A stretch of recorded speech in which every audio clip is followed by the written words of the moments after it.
Tribal belt and ব্লকক লৈ গভীৰ ষড়যন্ত্ৰ।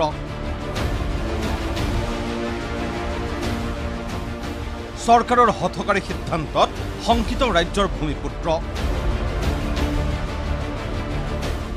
আন্দোলনৰ কাৰ্যসূচী ঘোষণা সদৌ তিৱা ছাত্ৰ সন্থাৰ। ৰাজ্যত পুনৰ খৰ্ব হোৱাৰ দিশে আগবাঢ়িছে ভূমিপুত্ৰসকলৰ মৌলিক অধিকাৰ। আৰু ভূমিপুত্ৰসকলৰ এই মৌলিক অধিকাৰ খৰ্ব কৰাৰ ক্ষেত্ৰত হাত উজান দিছে বিজেপি নেতৃত্বাধীন ৰাজ্য চৰকাৰে। কিয়নো ৰাণী জনজাতীয় আবেষ্টনী তছনছ কৰি 1972 চনতেই দিছপুৰত স্থাপন কৰা হৈছিল ৰাজ্যৰ ৰাজধানী। আৰু এইবাৰ গুভা জনজাতীয় খণ্ড তছনছ কৰি ৰাজ্য চৰকাৰে শীঘ্ৰেই জাগিৰোডত নতুনকৈ গঠন কৰিব জাগিৰোড পৌৰসভা। যি কাৰ্য কোনো কাৰণতেই মানিবলৈ ইচ্ছুক নহয় গুভা জনজাতীয় খণ্ডত যুগ যুগ ধৰি বসবাস কৰি অহা তিৱাসকলে। জাগিৰোড টাউন কমিটি হ'ব নালাগে বুলি আমি বাৰম্বাৰ কৈ আছো। ষড়যন্ত্ৰমূলকভাৱে টাউন কমিটি গঠনৰ ফালে তেওঁলোকে আগুৱাই গৈছে আৰু এই ক্ষেত্ৰত অসম চৰকাৰৰ তৰফৰ পৰাও আমি দেখিছো যে তেওঁলোকে হাত উজান দিছে। আৰু ইয়াৰ প্ৰতিবাদতেই আন্দোলনমুখৰ হোৱাৰ সিদ্ধান্ত সদৌ তিৱা ছাত্ৰ সন্থাৰ।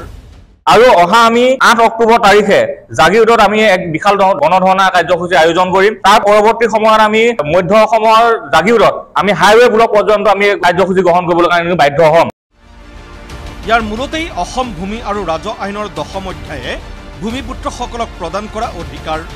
বিশেষকৈ ৰাণী জনজাতীয় আবেষ্টনী তছনছ কৰি দিছপুৰত ৰাজধানী স্থাপনৰ পাছত জনজাতীয় লোকসকলৰ অস্তিত্ব যিদৰে বিপন্ন হৈছে সেইদৰে জাগিৰোডত পৌৰসভা গঠন হ'লেও গুভা জনজাতীয় খণ্ডৰ অন্তৰ্গত কমেও 20খন গাঁৱত বিপন্ন হ'ব তিৱাসকলৰ অস্তিত্ব।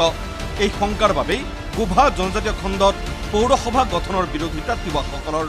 তিৱা অটোনমাস কাউন্সিলক ষষ্ঠ অনুসূচীভুক্ত কৰাৰ কাৰণে এতিয়ালৈ কোনো ব্যৱস্থা চৰকাৰে গ্ৰহণ কৰা নাই। তাৰ আগতে যদি ট্ৰাইবেল বেল্ট ব্লকত যদি এই টাউন কমিটি গঠন কৰে তেতিয়াহ'লে মাটি বাৰীখিনিৰ অৱস্থা কি হ'ব, কোনটো আইনত চলিব, 10 চেপ্টাৰটো তেতিয়া ইয়াত প্ৰযোজন নহ'ব। টাউন কমিটিৰ মিউনিচিপালিটি এক্টৰ মতেহে মাটি বাৰীৰ কথাবিলাক আহিব। তেতিয়া আমাৰ মানুহৰ হাতৰ পৰা মাটিখিনি সম্পূৰ্ণৰূপে গুচি যাব।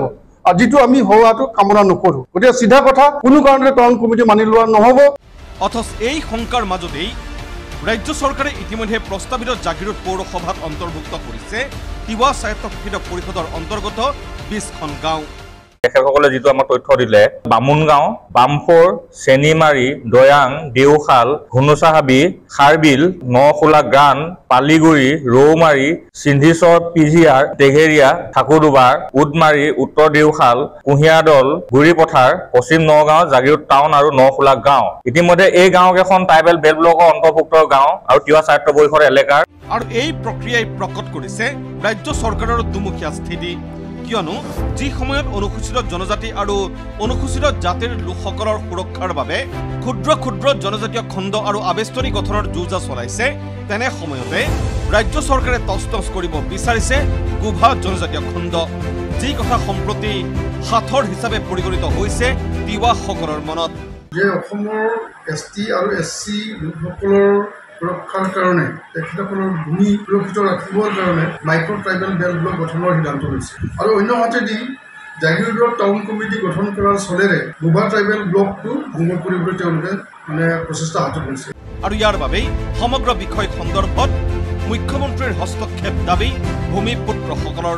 এই ষড়যন্ত্ৰক অতি শীঘ্ৰে বন্ধ কৰিবৰ কাৰণে আমি মুখ্যমন্ত্ৰী ডাঙৰীয়াক অনুৰোধ জনাইছোঁ, দাবী জনাইছোঁ।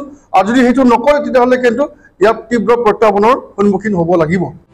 জাগিৰোডৰ পৰা বিজয় পাৰৰ সহযোগত ব্যুৰ' ৰিপৰ্ট ND24।